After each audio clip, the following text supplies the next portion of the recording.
This video shows how to buy shares of HICL Infrastructure Co Ltd, listed on the London Stock Exchange under the ticker HICL.L.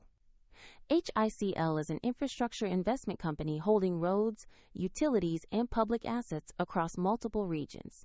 This is for educational purposes only and not financial advice. To trade, you need a brokerage account. I will use eToro as an example to demonstrate the process.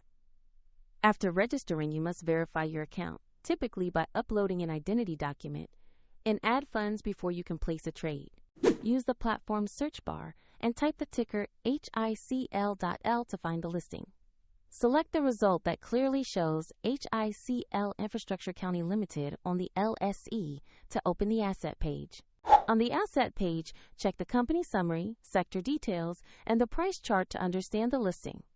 Confirm that the exchange is LSE PLC and that the company name matches HICL Infrastructure Co Ltd. Click the Trade or Buy button, choose an amount to invest or the number of shares, then review any fees and the order type before confirming. If the market is closed, your order may be queued or executed when trading reopens, and if your balance is insufficient, the platform will prompt you to add funds prior to final confirmation. Once the order executes, the position will appear in your portfolio for monitoring. If you want to follow this example, the eToro link is provided in the video description.